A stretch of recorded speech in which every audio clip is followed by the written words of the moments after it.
Herodotus, in his work The Histories from 5th century BC, portrayed the Scythians as people who drank from the skulls of their enemies. Similar traditions were described for China in the 1st and 2nd centuries BC, and for Viking tribes by Magnus Olafsson, written in 1636. Discovered in the Goes Cave in Somerset, UK, this is said to be the earliest directly dated human skull cup ever found at approximately 14,700 years old. Human skull bowls were fashioned from the oval upper section of a human cranium and used as a cup. This practice is performed as a ritual in some sects of Tibetan Buddhism, where blood is consumed from the decorated human skull known as a kapala, which means skull in Sanskrit, as the practice is also known in Hindu Tantra. The skulls are usually from other deceased monks, but not always, and the purpose it is done is sometimes symbolic in some cases, but it's also often described to be for enlightenment purposes. When used for esoteric rituals, the history of the cranium's original owner can often have important bearing on the ritual's potency. The skull of a murderer or execution victim is believed to possess greater tantric power, for example, than the skull of one who has died from an accidental death or from an illness, let's say. The skull of someone who died peacefully in old age has virtually no occult power. Having the greatest potency are skulls of children who died during the onset of puberty. Plutarch said man was made of earth, but the power that made a human body grow was the moon, source of menstrual blood.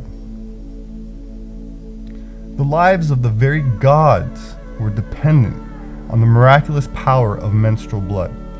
In Greece, it was euphemistically called the supernatural red wine, given to the gods by Mother Hera. The esoteric secret of the gods was that their mystical powers of longevity, authority, and creativity came from the same female essence. The Norse god Thor, for example, reached the magic land of enlightenment and eternal life by bathing in a river filled with the menstrual blood of a giantess. Odin acquired supremacy by stealing and drinking the wise blood from the triple cauldron in the womb of the Mother Earth. Odin's theft of menstrual magic paralleled that of Indra, who stole the ambrosia of immortality in the same way. Indian myth, according to some occult interpretations, called this sacred fluid soma. Soma was drunk by priests at sacrificial ceremonies and mixed with milk as a healing charm. Therefore, it wasn't milk. Soma was especially revered on Samvara or Monday, the day of the moon, which has been, a documented symbol for a woman's monthly cycle since the Pleistocene, or Ice Age. Tantric worship of menstrual blood penetrated the Greco-Roman world way before the Christian era and was well established in the Gnostic period. This worship provided what they called a spiritual marriage, and it was practiced by Gnostic Christians like the Ophites. And another name for this was the way of Shaktism, meaning tantric yoni worship.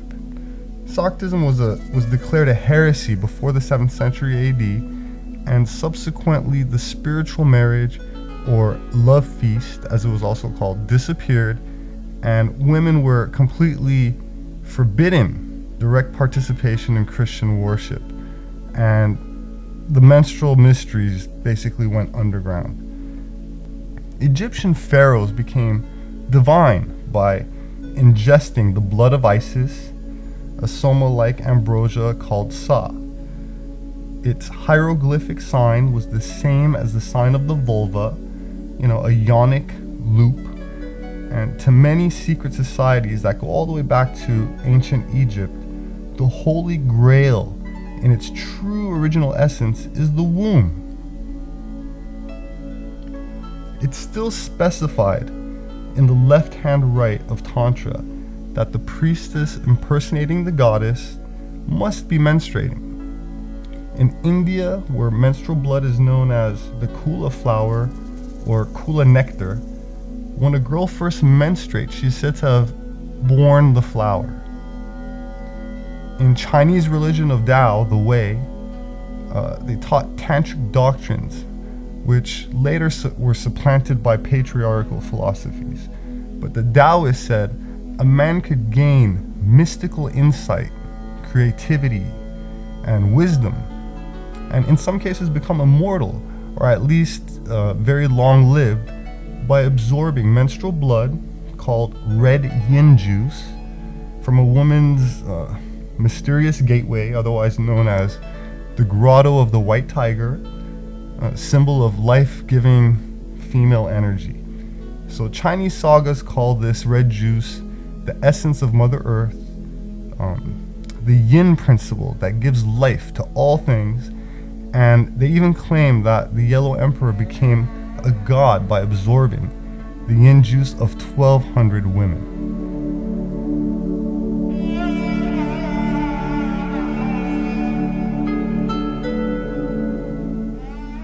Taoist China considered red a sacred color associated with women, blood, sexual potency, and creative power. White was the color of men, semen, passivity, and death. Menstrual blood is full of stem cells, and in 2005, Thomas Rando at Stanford University in California and his team found that young blood returned the liver and skeletal stem cells of old mice to a much more youthful state during tests. The old mice were able to repair injured muscles as well as the young mice. So spooky things also happened in the opposite direction too. So when young mice received old blood, they appeared to age prematurely, and in some cases injured muscles did not heal as fast as would be expected.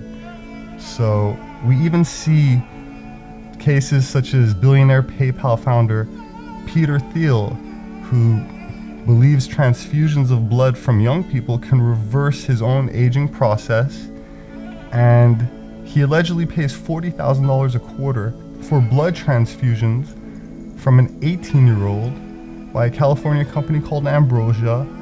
So in light of these scientific findings, it seems that the general public is starting to reconsider old stories which were generally regarded as myth, such as those involving vampires, and in more modern times, secret occult blood rituals, which allegedly involve royalty and other initiated elite.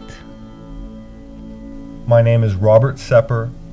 I'm an anthropologist and author, and I invite you to explore some suppressed mysteries with me in an attempt to unlock the riddles which have eluded any serious consideration in mainstream academia. Species with Amnesia, Our Forgotten History, Gods with Amnesia, Subterranean Worlds of Inner Earth, The Occult Secrets of Vril, and 1666, Redemption Through Sin. I appreciate all of the positive feedback, and I thank you very much for listening.